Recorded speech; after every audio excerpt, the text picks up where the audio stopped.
Doctor Dipankar. তো আজকে just একটা জিনিস শেয়ার করার জন্য আমি এই ভিডিওটা শ্যুট করছি মার থেকে পারমিশন নিয়ে। এই দেখুন আমার কাছে আছে মৌসুমী দেব, ও হলো তৃষা।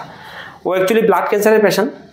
2022 জুন মাসে ওর ক্যান্সার ধরা পড়েছিল, আমাদের হাসপাতালে ধরা পড়েছিল না, আপনারা এখানে এসেছিলেন অন্য হসপিটাল থেকে। তারপর ওর একটা ব্লাড ক্যান্সার ধরা পড়েছিল, ক্যান্সারটার নাম হলো BCP-ALL, মানে BALL, যেটা বাচ্চাদের সবচেয়ে কমন থাকে। আর ওর হাই রিস্কে ট্রিটমেন্ট হয়েছে, তোর 2.5 বছরের ট্রিটমেন্ট জাস্ট শেষ হলো। তো আজকে আমাকে দেখাতে এসছে, তো ওর গতকালকে ট্রিটমেন্ট শেষ হলো। তারপর যেটা আমি সবসময় বলি যে পেডিয়াট্রিক ক্যান্সার এমন ক্যান্সার যেটা ঠিক সময়ে যদি ধরা পড়ে তাহলে ট্রিটমেন্ট করা যায় এবং ট্রিটমেন্টে খুব ভালো রেসপন্স করে অ্যাডাল্টের ক্যান্সার তুলনায়। বাট ক্যান্সার ট্রিটমেন্ট শেষ হওয়ার পরও আমরা বাচ্চাদেরকে 5 বছর অবধি আমরা চেক আপে রাখি। This is very very important for paediatric cancer in any type of cancer. তো ওদেরকে আমি অলরেডি কাউন্সিলিং করেছি।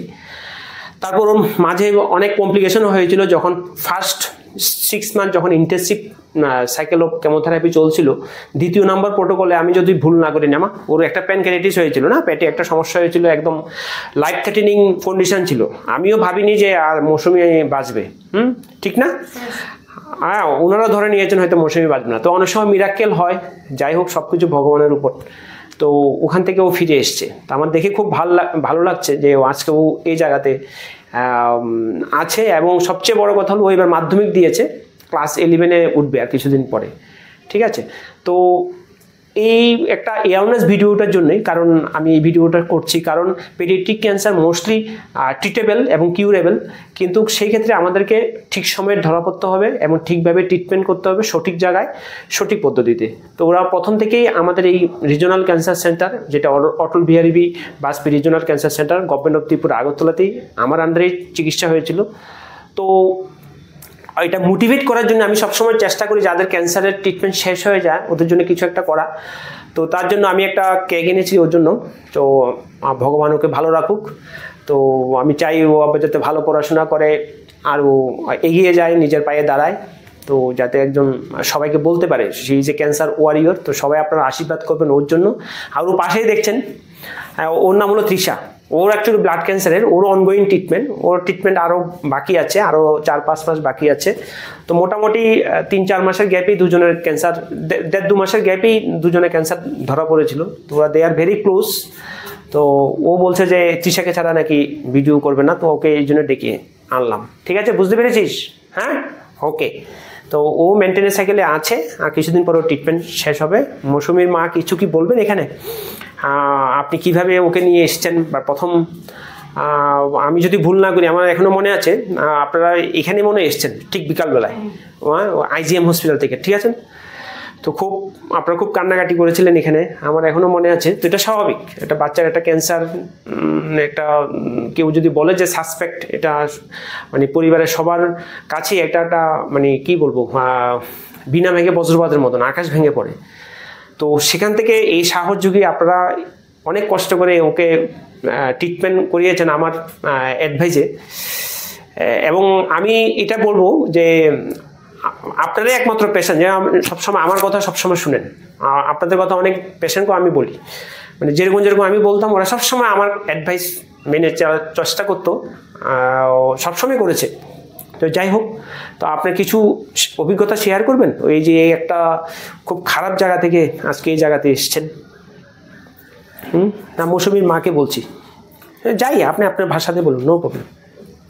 ওর একটা বোনও আছে। প্রথমে এসেছিল তো জ্বর, প্রচন্ড জ্বর আসলো, দাদার অবস্থা স্যারের কাছে লইছি, পরে স্যারে দেখছে এবং ওষুধ শুরু করছে। আস্তে আস্তে শরীর ঠিক হয়েছে, কত মনে করলে আরো হইয়া প্রথম যা অবস্থা আসলো আস্তে আস্তে অন্ত মোটামুটি ভালোই, যেমন আছে অন্ত চলতেছে ভালোই, সব কিছু করতে পারে। এখন পড়াশোনার দিকে দুইটা সবই ঠিকঠাক চলতেছে। আগের যা খারাপ আসলো। যাই হোক, মা প্রচণ্ড ইমোশনাল হয়ে গেছে, স্বাভাবিক। ওর 16+। তো আমি আশা করবো যে মৌসুমী আরও ভালো পড়াশোনা করুক, ভালো রেজাল্ট করবি। তুই ভালো রেজাল্ট করলে আমারও ভালো লাগবে, ঠিক আছে? নিজের পায়ে দাঁড়াবি, ঠিক আছে? ঠিক আছে? তোর বাবা মা অনেক কষ্ট করে তোর পেছনে অনেক কষ্ট করে এখানে চিকিৎসা করেছে, যদিও তোদের আয়ুষ্মান ছিল, বাট আয়ুষ্মানে সব কিছু হয় না, এটা আমিও জানি। তো যাই হোক, মৌসুমী কিছু শেয়ার করবি? তোকে মানে জাস্ট বলছি, তুই যখন এখান থেকে যাওয়ার পর, যখন মেনটেন্যান্স সাইকেলে আমি যখন বললাম যে বাড়িতে যাওয়ার পর আস্তে আস্তে স্কুলে যেতে পারবি, টিচার বাড়িতে যেতে পারবি, ওই সময় তোর মধ্যে কোনো মানসিকভাবে কোনো দুশ্চিন্তা কিছু ছিল যে সবার সাথে আবার 7-8 মাসের পরে আবার সব বন্ধু বান্ধবীর সাথে মিশবো কিনা, বা ওরা তোকে খুব খারাপ চোখে দেখেছে, এরকম কিছু? হ্যাঁ, এরকম কিছু হয়নি? এরকম হয়নি? বা তোর এরকম কোনো ফিল হয়েছে না আমার যখন তুই আবার স্কুল জীবন শুরু করেছিস? হয়নি? না, আমার বান্ধবীরা অনেকই আমার অন্য কথা বলে, আগেও কথা বলছে। আচ্ছা, কারণ ক্যান্সার একটা ছোঁয়াছুঁয়ি রোগ না, এটা আমাদের সমাজে অনেকে আছে, ওই বাড়িতে একটা ক্যান্সারের পেশেন্ট আছে মানে আমরা ওর সাথে কথা বলবো না, ওর বাড়িতে যাবো না, এমন না। ঠিক আছে? তো জাস্ট একটা অ্যাওয়ারনেস ভিডিওর জন্য। তো আমি প্লিজ একটা কেকটা একটু কাটো। হ্যাঁ, তোকে দেবে, চিন্তা করিস না। হ্যাঁ, দাঁড়া